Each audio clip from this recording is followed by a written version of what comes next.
There's Joey.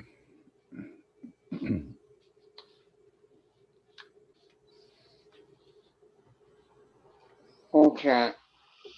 How are you this evening? Long time no see. Yeah, right. I'm Uh, good. just a little while ago, I went and tried to listen to last night's live stream, and yeah, you couldn't hear anything. It was horrible. It started. It started off okay, but as it got full in the pub, it got louder and it was harder to hear. Yeah, yeah, and it happened like you said. It seemed to start okay, and in the middle of it, in that 10 or 15 minutes that we were in the meeting. Uh, I, I never really thought to get up and walk outside. I could have sat outside. It would have been a little quieter, but Oh, that's true. uh, Yeah, but did you have a good time there? yeah, we had a relatively good time. It was a little different than I expected, but I do that a lot. I never quite know what to expect. So Hmm. I plan and I take extra things along, and, in case maybe we can do a drawing or, Hmm. whatever, t-shirt giveaways or something. And I get there, and there was like, the owner and his wife at the bar having their dinner. And I don't know, maybe another half a dozen or 10 people kind of at the bar hanging out. And it stayed that way for a while, for, an hour and a half or whatever.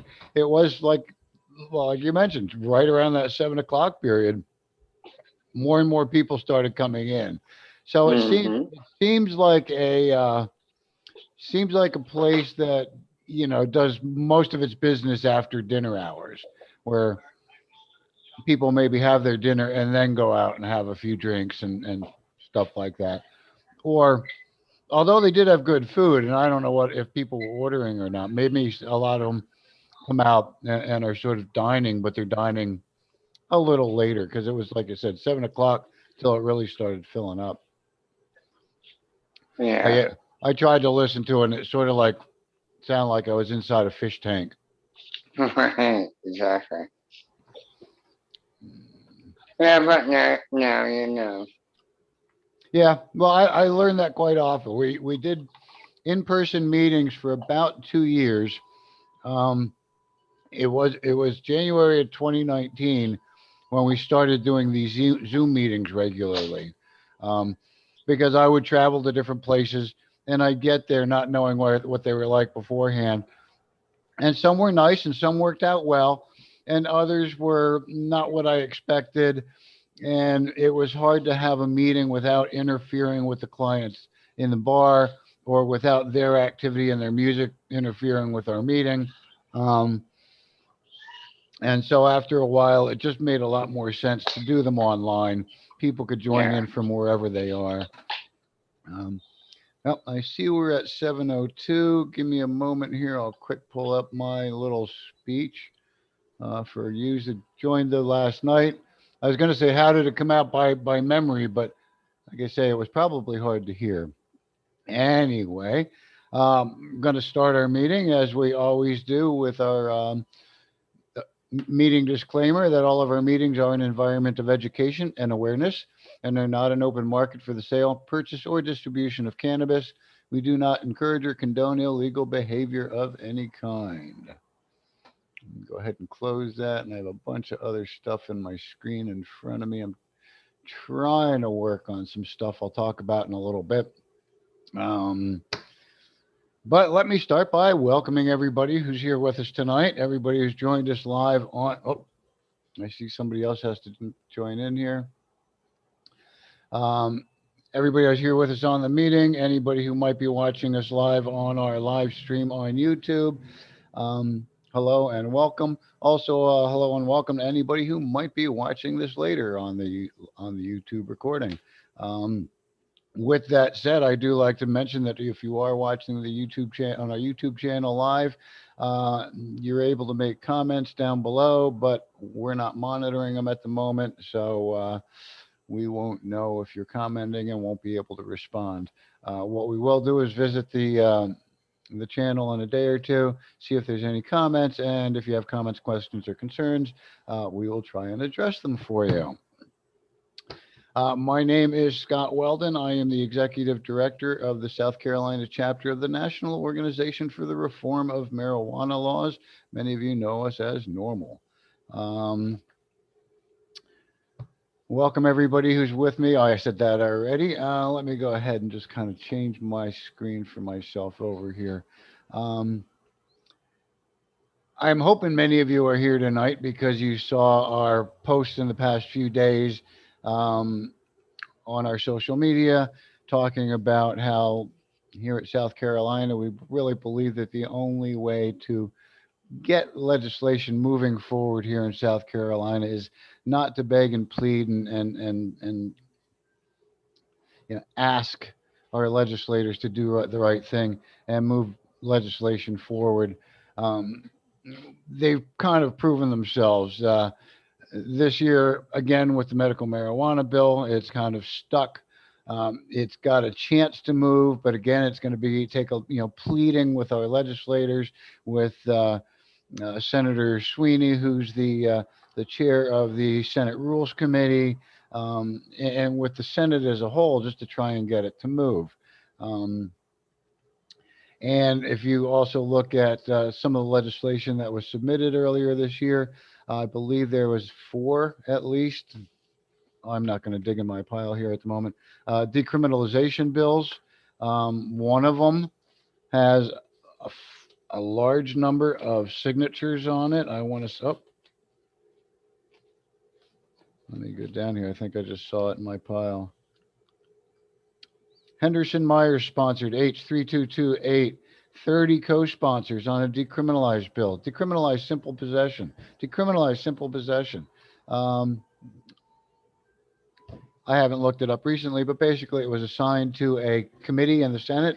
Um, committee committees are chaired by the majority party at the point. We have majorities in both the House and the Senate, Republican majorities here in South Carolina. So, you know, it is in a, I want to say the 3M committee. It's what's known as the 3M committee, Medical Affairs, Municipal something. I don't know. The Senate 3M, the House 3M committee is where I believe that bill is. Uh, anyway, we're not here to kind of talk about that legislation tonight because what we're what we're here really to talk about is what are we going to do because these legislators won't do what we need them to do. They're elected to represent the citizens of South Carolina, and different surveys have shown that 70% of South Carolinians support at least moving forward medical marijuana and decriminalization, probably to the same. I would say probably to the same extent or a very similar extent. Um, Full legalization, the numbers are a little bit lower, but again, depending on the party, that 70% plus. It's not 70-ish. Uh, it's probably, and in some of the polls, it's been closer to 80. A new Pew report just came out this past week that had 91% of the pollers that were taking that Pew report favored full legalization. That was recreational legalization as well. Um, so, that was a nationwide study. So South Carolina's numbers wouldn't be that high. I can't imagine. Why is this window here telling me I'm muted? I did unmute it because I was talking to people. Okay. So what are we going to do about it? What can we do about it? A lot of people have said, well, why can't we just do a voter referendum, a ballot referendum at the state level, put it on the ballot, let the voters vote for it? And some states allow that, but it's as part of the Constitution of South Carolina, our state constitution does not allow for state level voter referendum.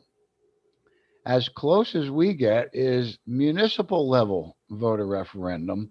So again, if you've seen my post this past week, kind of promoting tonight's discussion, and I'll let you know now. I'm going to be going over this probably tonight and next week, and maybe a little bit into the future on this local initiative guide. I sent out a link of this local initiative guide. Let's see if I can get it there on the screen. I don't know what you're watching on, if you're watching on a phone or not. So let me also quick get post a copy here in the chat of the link.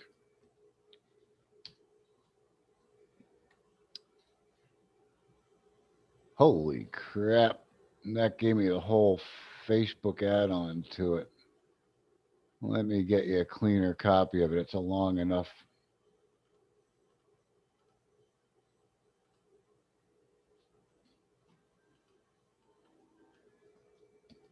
It's a long enough link without the extra tags on it. All right. There you go. Much shorter link than that other thing above. I don't know if I can delete that. Doesn't look like I can. Anyway, that'll take you to a PDF of the guide. I think what I'm going to do, if y'all don't mind, is I'm going to go ahead and do a share screen. And I'm just going to go ahead and share the screen on the guide right now.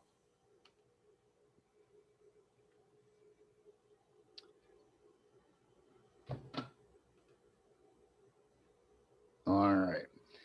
This was put together for us by the folks at the Sensible Movement Coalition.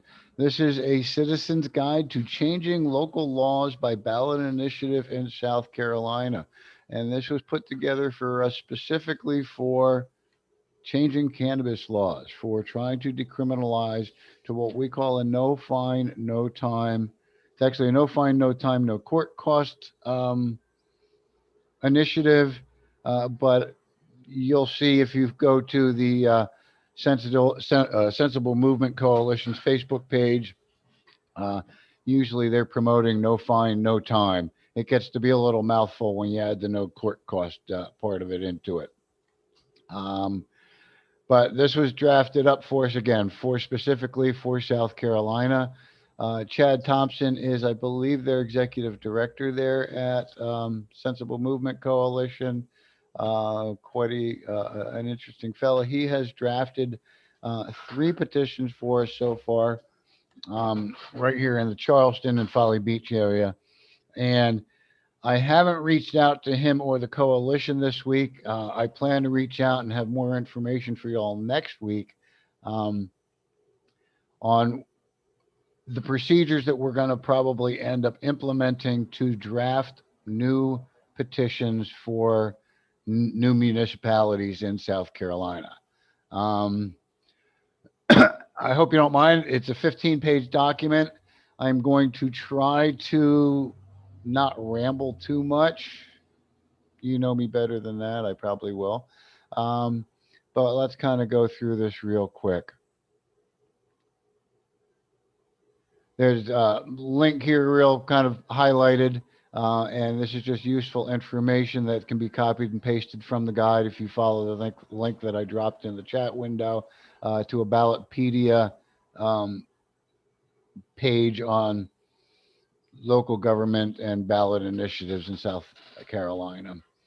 And the first section of this goes into different definitions. What's a municipality? A local city, town, that type of thing. Municipal level, referring to local level of government. So these initiatives are a local municipal level initiative. They are not state level. If you do follow that link that I mentioned up here, we here in South Carolina also have the opportunity to do county level initiatives. I've said all along, I think trying to do county initiatives, hey, it would mean drafting 46 petitions, and that's all, because we have 46 counties. But to be able to get the signatures required on a county level initiative, I think is going to be a daunting task. really, my suggestion is to find some. What am I seeing here? Something posted in the chat.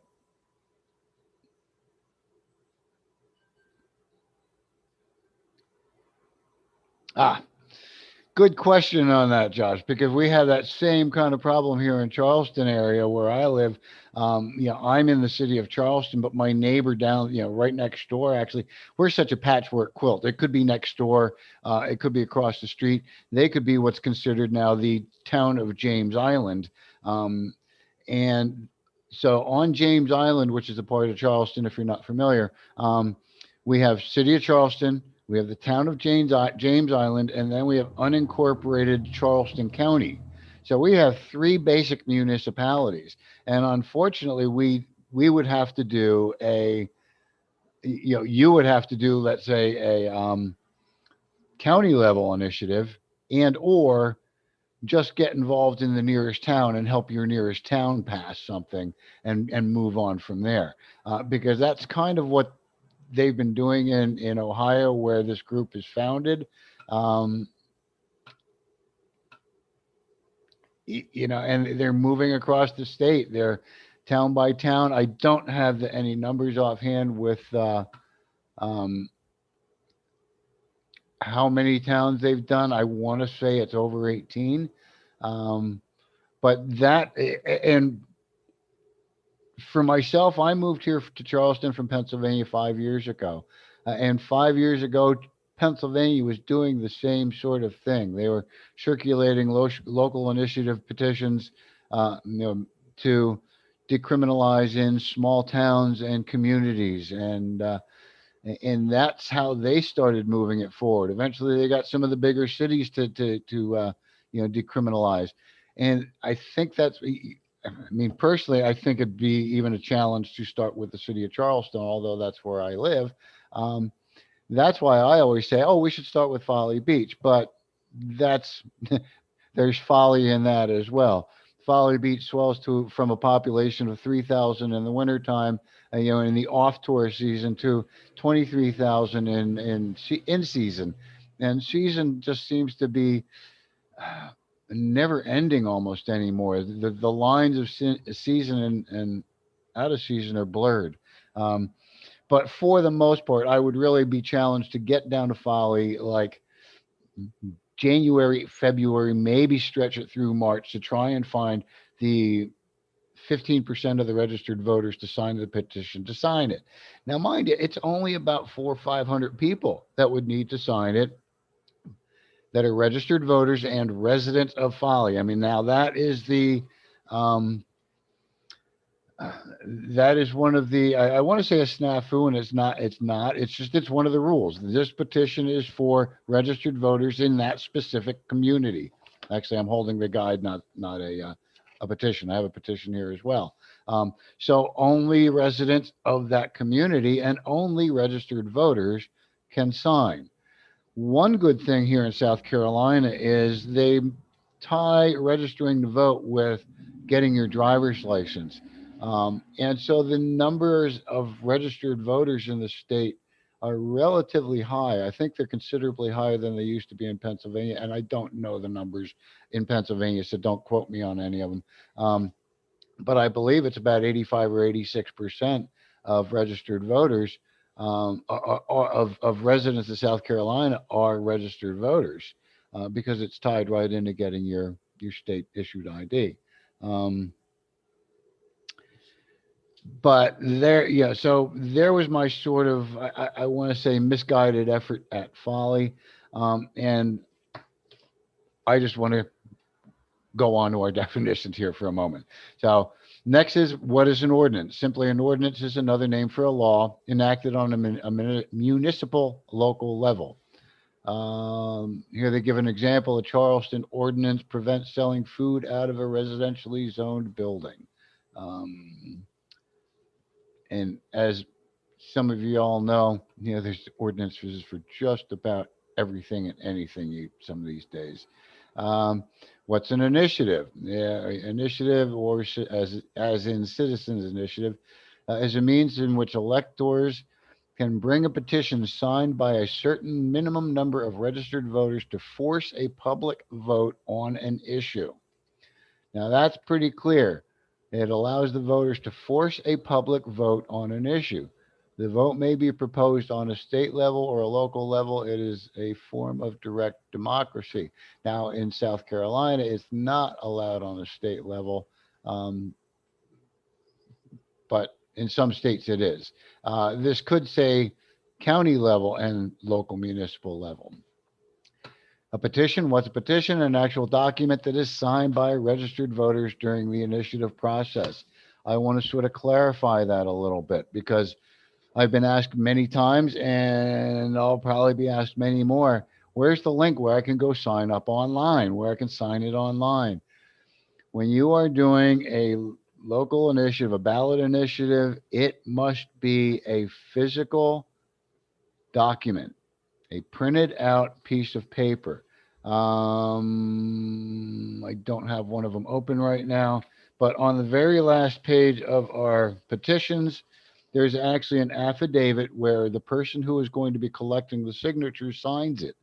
And it says that I, such and such a name, being duly sworn, deposes to say that I reside at the address appearing below my signature, that I am the circulator of the foregoing paper containing blank signatures, and it holds up to 40. It would be have that number filled in when it was completed.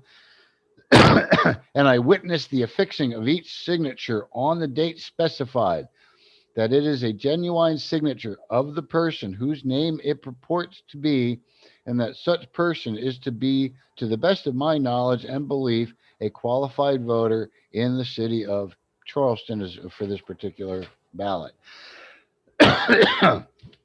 Now, if I sign the back of one of these petitions as the circulator of it, I cannot sign the petition.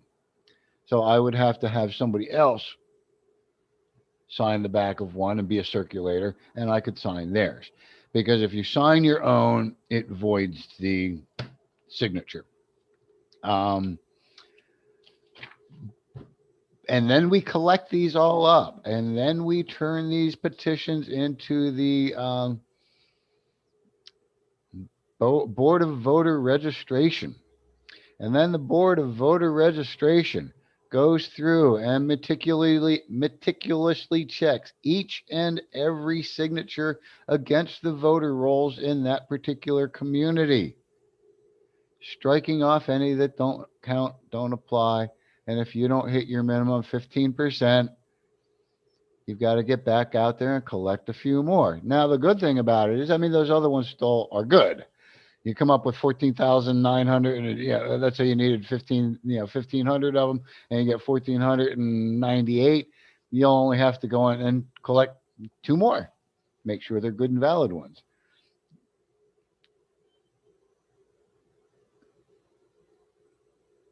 Okay, Josh is asking, as a circulator, can I combine with others in the same city to make the 15%? Absolutely. And that's kind of what our call's about, and what we're going to be discussing over the next couple of weeks with this is building teams in cities to go out and collect signatures. One of the things we were hoping to do pre-pandemic was work with some of the kids here in the city of Charleston, at the College of Charleston. There is a Students for Sensible Drug Policy group, and we were going to ask them to come out and help collect signatures for us.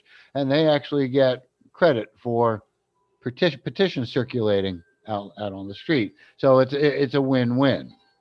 Uh, we had a list for all the residents that were registered to vote in Folly Beach that we were going to start going door to door with these students, and the pandemic hit, and it all kind of stopped. And there's also a little challenge I found with the students as well. They have so many different breaks throughout the year, and they have their schoolwork to do. It's hard to get them organized and get them out. But that is the goal: is to gather up members of your community to go out in force and either go door to door and start collecting, or setting up collection booths and stations throughout the town, that kind of stuff. All right, a referendum. I kind of went through that, how to force a vote. Um,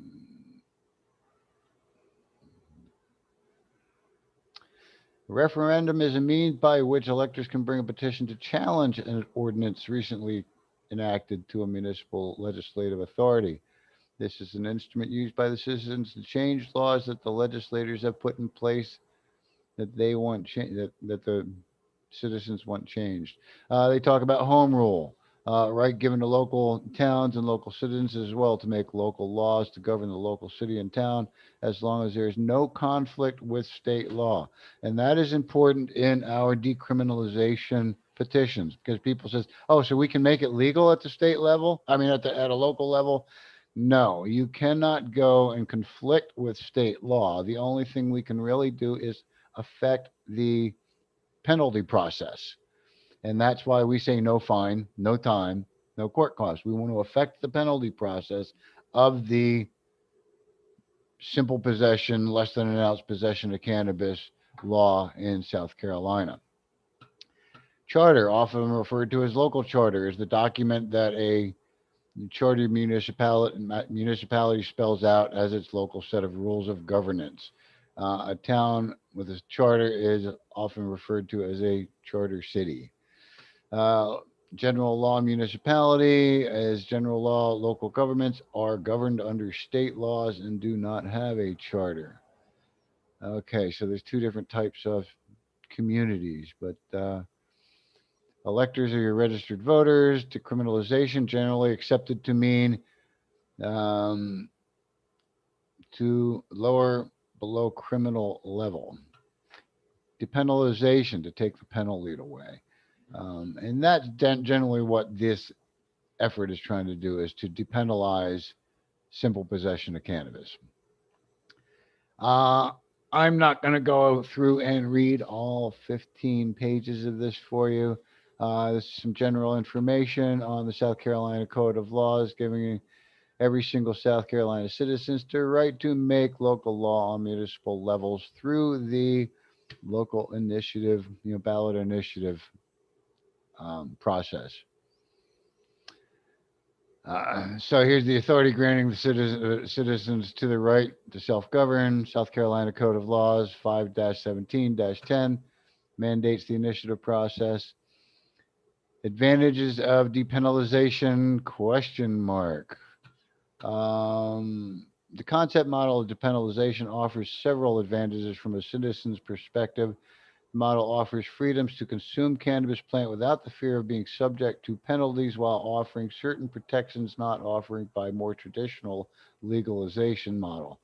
The depenalization model protects from exploitation from large corporations and also protects from excessive excise taxes that affect affordability. Depenalization model keeps the tax dollars in the pockets of the people, effectively creating a tax-free cannabis market that is protected, quote unquote, by maintaining illegality, quote unquote. Keeping the market a people's market where the playing field is more level and equitable. Boy, I think that's the first time I ever read completely through that.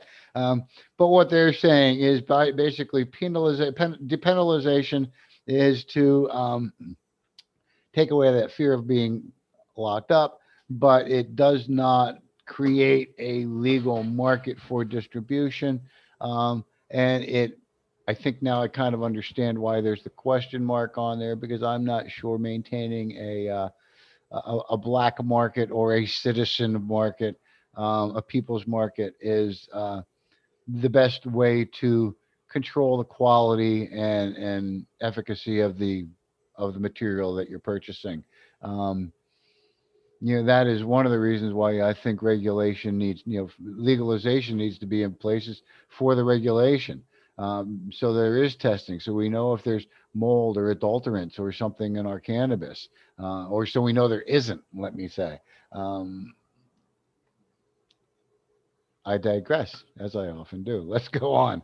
Can local ballot initiatives make marijuana legal? I think I've kind of mentioned that earlier. The short answer is no. We can only affect the penalty phase of the state level law.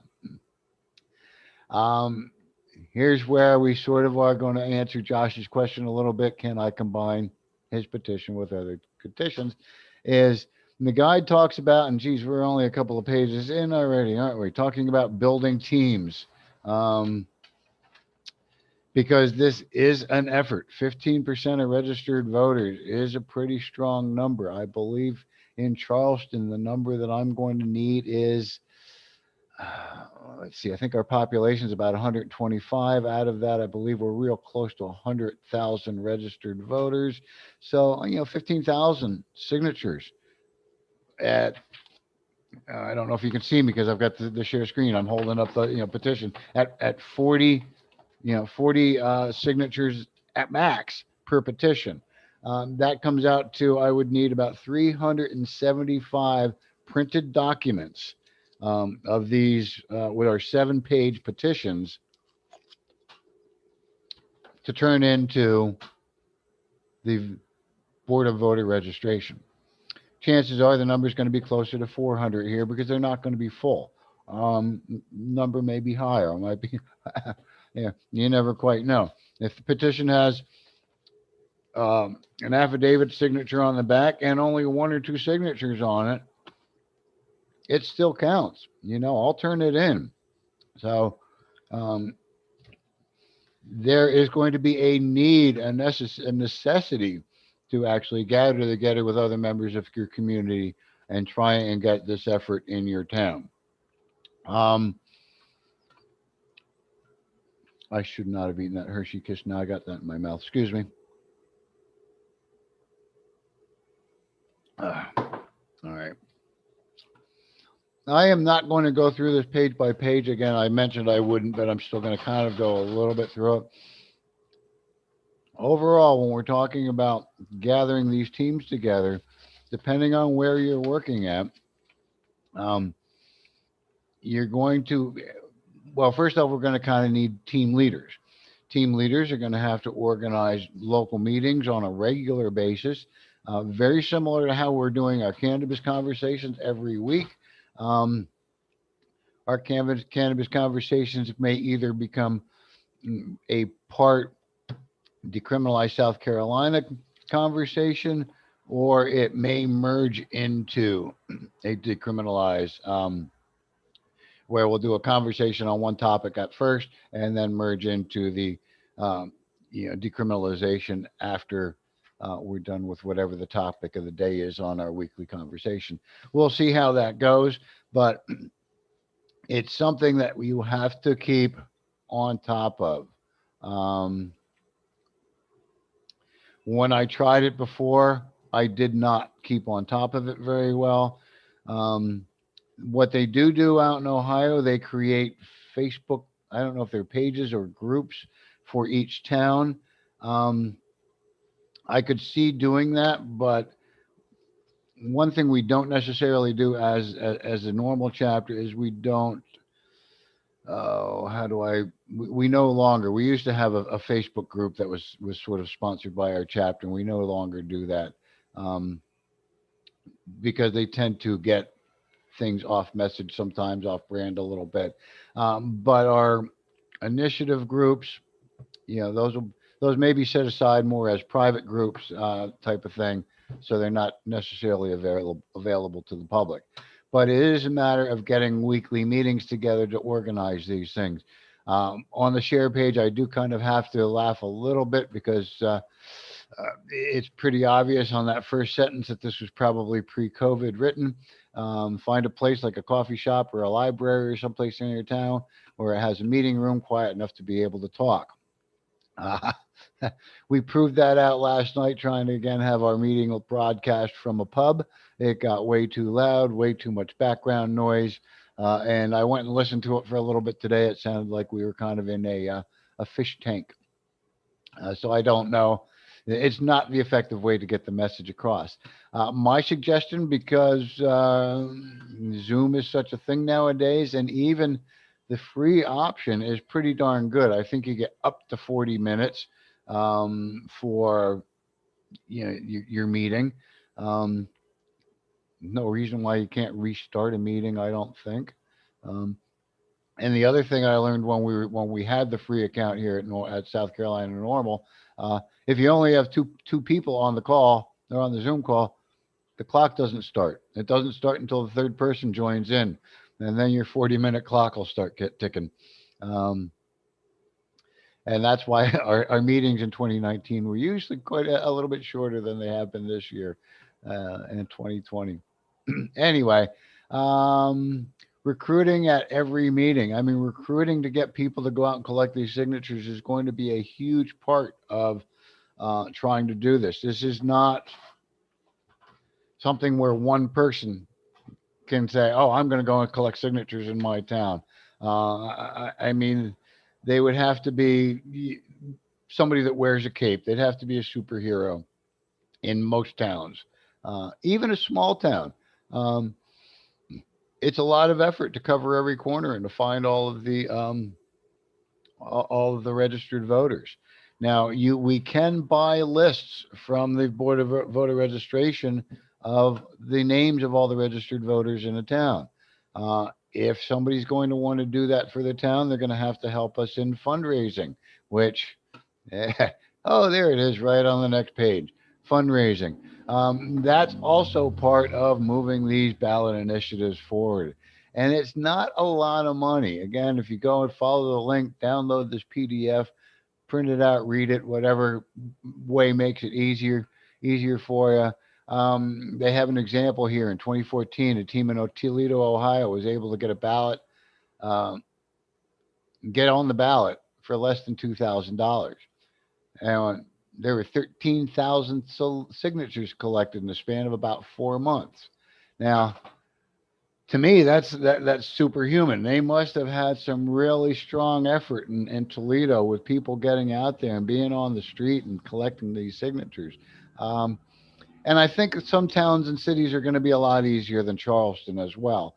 Um, I think sometimes I'm delusional thinking Charleston, but Charleston's broken up and split up on different part of it on Johns Island, part of it on James Island, some of it up in West Ashley, some of it over on Daniel Island, some down on the peninsula, and then it's interspersed and intermingled with county property. What did I say? Unincorporated areas. It's a mess. And I had a goal at one point, and I don't have that list open either, of approximately 8 area coordinators, and then them collecting their volunteers under them just to even start South Carolina. Start Charleston, um, because there was approximately 8 areas split up in those zones, or some may have been large enough that they might have begged for a second coordinator type thing. Um, and to be quite honest with you, I never got I never got the initial coordinator. Now, part of that is I think part of it's my own fault. A large part of it's my own fault is because as executive director, I only have so much time and so much ability, and we have uh, been a very short staffed on our board for years and very short on our we've never had an official volunteer coordinator, somebody that I would love to see come on board and help us coordinate our volunteer programs. um, Now that I don't want to say the pandemic is ending, but things are moving in that direction towards more activity. And the fact that we're going to have to get out and get physical signatures on these these petitions, um, uh, we're going to have to figure out how to get out there, how to get these signatures, and like I said, it must have taken them some awesome coordinating to get these 13,000 signatures in about a 4 month period in Toledo. Um, and they talk it here, depending on the number of signatures you want to collect, the number could be lower, the number could be higher as far as the funds needed to do that. Now, they often estimate $1,000 would be small towns. It's estimated $1,000 would include attorney fees. We haven't covered any attorney fees at this point, but there are some funds that would be needed to get these things going. And it's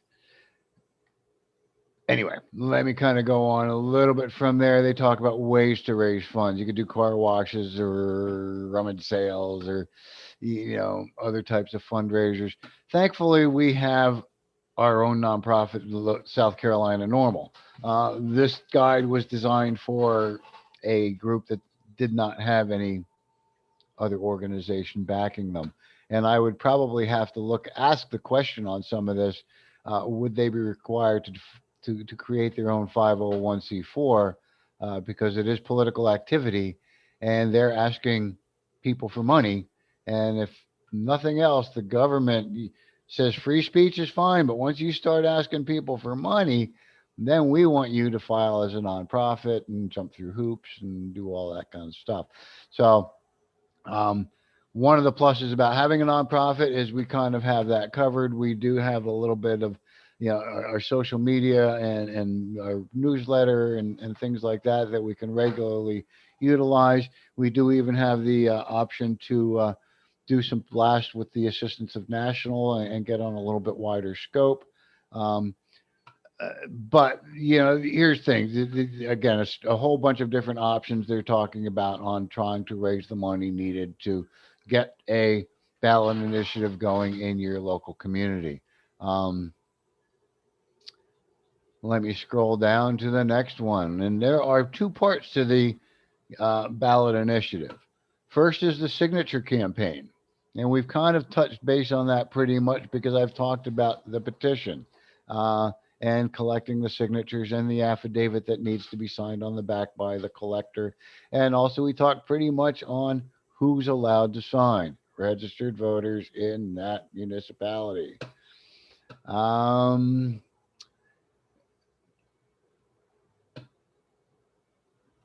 I'm not going to read all this kind of stuff up here. They're talking a little bit about initially the number of signatures will be very little, and you'll feel like you're not getting anywhere. Ignore those feelings. Keep plugging away. Blah blah blah. What should your goal be? Uh, and this is a good example because, as I mentioned, my goal here in Charleston is about 15,000 signatures to get the 15%. But what should our goal be in signature collection? They say double that number. Set your goal for at least double the actual required number of valid signatures. Sometimes it's better to tell people of your larger goal instead of the actual number of valid signatures needed. It's not uncommon for people to achieve the valid number needed and slack off. Always encourage your volunteers to strive for a larger goal and do a signature count every week at the meeting.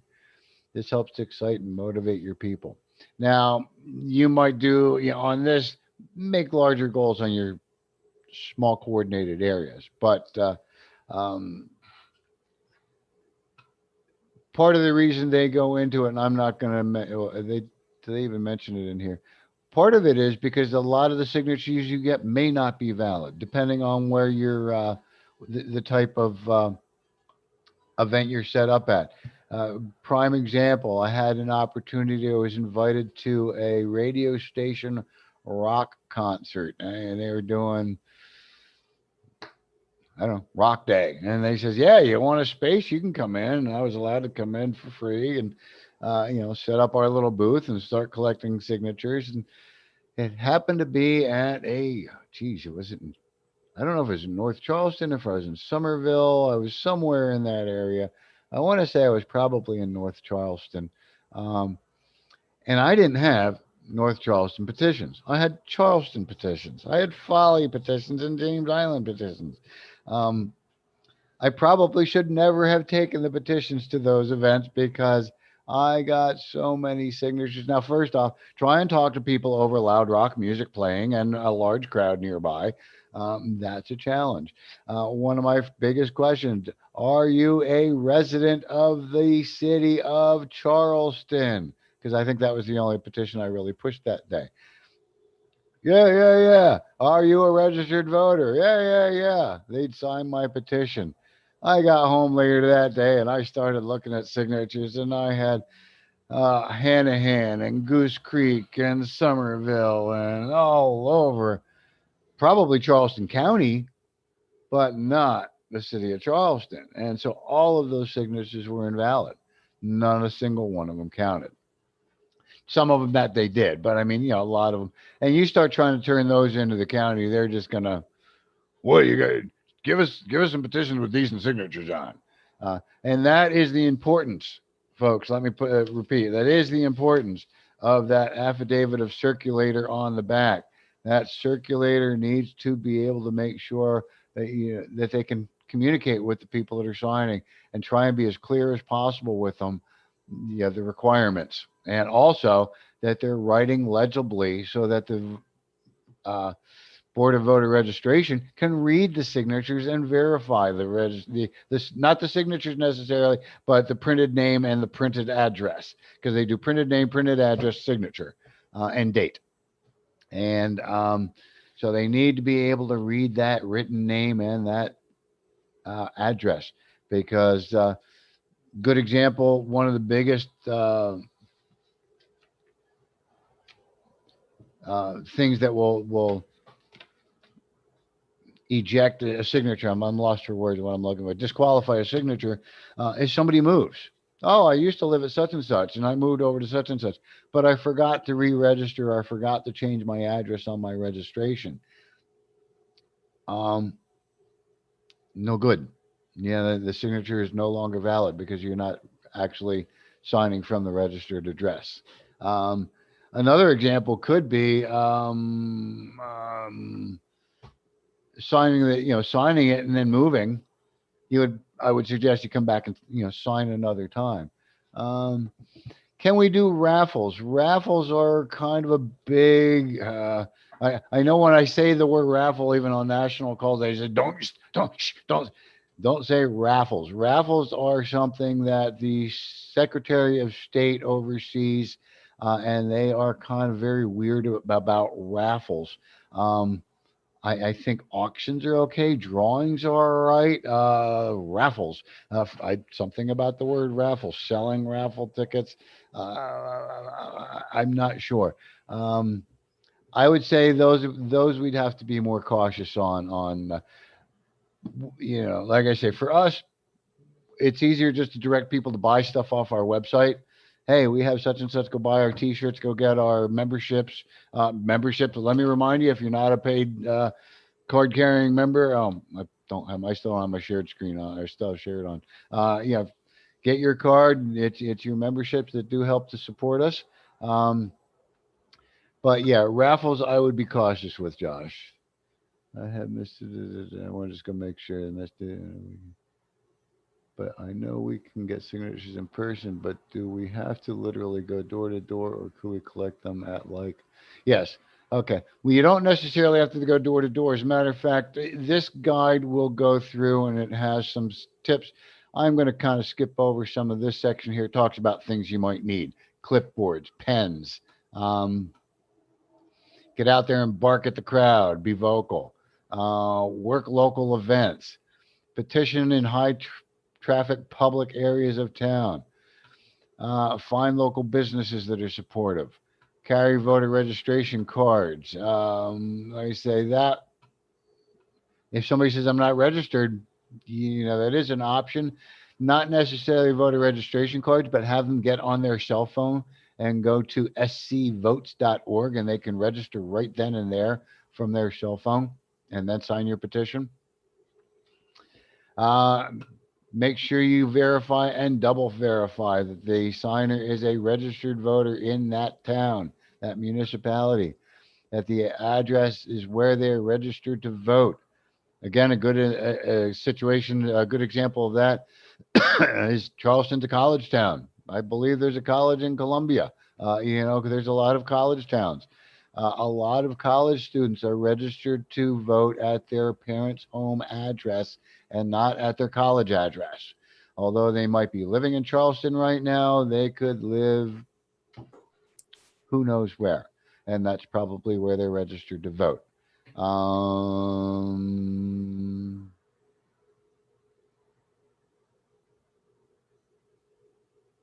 that's good email. Another example that they've used, I don't know, I think it's in the guide somewhere, but a good example I like is find a business that may be closed on a Saturday, but has a nice big parking lot in a high traffic area, and that will allow you to use their parking lot as sort of a drive-through petition station. Have them pull in one end of the drive of their parking lot, have them pull up to the signature area, be able to have, some area to explain what's going on, maybe a couple of stations in that parking lot, and then have them be able to pull out on the other side, not tying up traffic with turning around, or tying up traffic trying to pull over on the side of the road, or that type of thing. If you can find businesses that are friendly, uh, properties that are friendly to allow you to set up um, signature stations, that's great. I mean, I've done them in public space. You can by law sit up in public space. Doesn't mean you might not be harassed a little bit by law enforcement, but you can. Um, on the side of a road, make sure you're not blocking anybody's walkway or anything like that. But you can stand on the side of the road with your petition signs and your clipboards and all that kind of stuff. What page are we on here? 11. So we're getting there, folks. Bear with me. Oh, geez, it's later than I thought. They do talk a little bit about media and public relations kind of stuff. Getting any kind of public and press can be a good thing. Writing letters to your local newspapers, announcing maybe some of it to your local news stations and saying, hey, we're going to be out here collecting signatures. They might send out a news crew. You might get a little, every little bit helps because every little bit sort of amps up the buzz.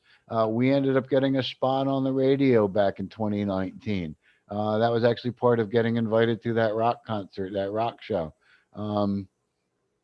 But promoting the thing, and besides just blasting it on Facebook, which is, like I say, unfortunately something I do a little bit too much, is trying to reach out and get some other media sources involved. Free media is best. Paid media is expensive.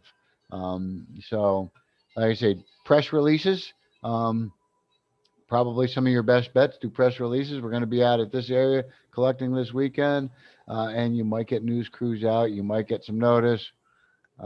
Maybe being creative on where you're collecting them. Hey, come out. We're going to be in front of the such and such police station collecting signatures this weekend to decriminalize marijuana in our town. That would be kind of interesting to try. Um, I haven't seen it yet, but that would be interesting to try.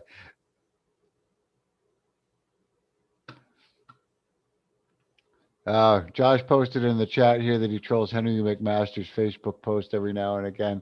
With that in mind, Henry McMaster posted, I want to say on maybe it was Sunday the 18th, about helping to plant trees in South Carolina. And so I did comment on his, because of Earth Day coming up on tomorrow. So folks, remember Earth Day is coming up tomorrow. Plant a tree. But I did log on and comment on his page of South Carolina saying we would be more than happy to help plant quote unquote trees in South Carolina, decriminalize cannabis. Yeah, decriminalize cannabis. And I actually got about 50 likes, I think, on that one. It was pretty surprising. Uh, Probably the most reactions any of his comments got on that particular post. So yeah, I like to troll Henry a little bit as well. But getting some media coverage is definitely a good thing. Being out there, um, tips as stated earlier. Try and designate a small group of people to keep in front of the media, um, and that would be something. Oh, I'm losing people here. I'm probably talking too long. Um, if we could have a public relations coordinator on our team, that would be wonderful. Um, the second part of this is once you get all the signatures you need and you get it cleared with the Board of Voter Registration, now it goes on to the ballot and that moves you into phase two. And that is then marketing to people to get out the vote.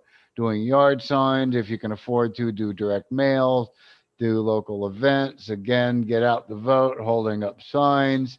Let Joey back in the room. Some people canvassing door to door, just reminding them, get out the vote. Billboards, again, I think that would be expensive. Newspaper articles or ads. Again, any free advertising is the best way to do it. But that is what the phase two will be. Once you get all the signatures, once you get it on the ballot, our work's still not done. I mean, wouldn't it be a whole lot easier if the legislators just did what we wanted them to do, what we elected them to do? But no, the work's still not done. We've got to go and rally the troops and get them to get out and vote positive for this ballot in that particular community. Um, so, again, message is key here. Stick to your local message. Get out and vote. Decriminalize. No fine. No time. Um, Sign our petitions. There is some information here on page, what look like the last page, subject matter restrictions, petition text approval, signatures required, circulation.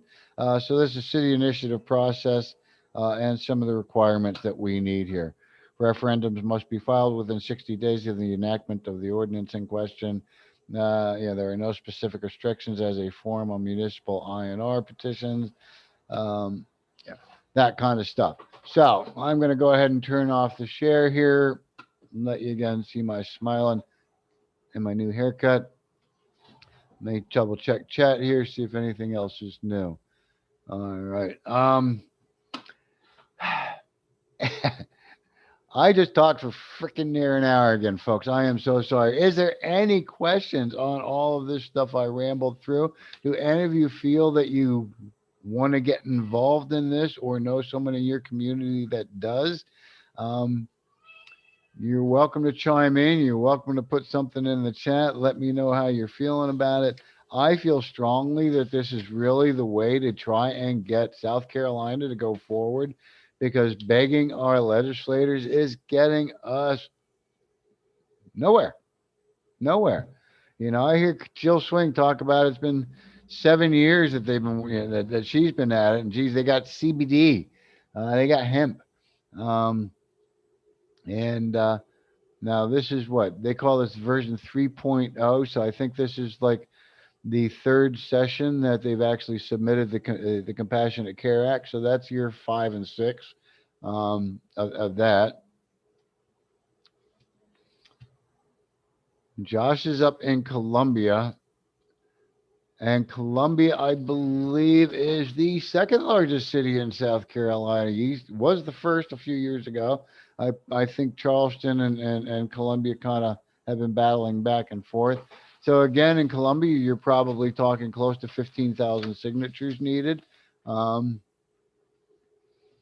and to buy the list, can be pretty expensive on those. I think we actually figured out that instead of buying the printed out list on large cities, it's much less expensive to buy the digital version of it, and then you can print out portions and distribute them to your teams and stuff like that. Um,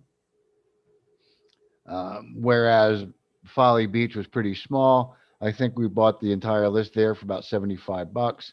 Um, and that was 3,000 or so registered voters. But yeah, when you get 100,000 registered voters, the price of the list goes up. They aren't free. The Board of Voter Registration does charge for them. But again, they'll print them all out for you. And then if you want to copy and do whatever from there, good luck. Or easier and less expensive, buy the digital version and we can print them out smaller. So there's another reason where fundraising could come in asking folks for donations. So that is something I will kind of. I still have questions out of it. I still have it open for anybody who has questions or comments. But that's another thing when we are in the signature collection process. Donation collection is also going to be kind of part of that. I mean, we've been mostly out there a lot of times and we'd have a table or a tent or things like that. And so we would have the clipboard sitting on the table and we'd have the collection tin, donation tin on the table. We haven't ever done door to door. We were planning to, and it didn't happen. But that would almost be something where I would think we'd send two people to the door, send folks out in teams, and one person has the clipboard and one person has the donation tin, and send folks out in teams.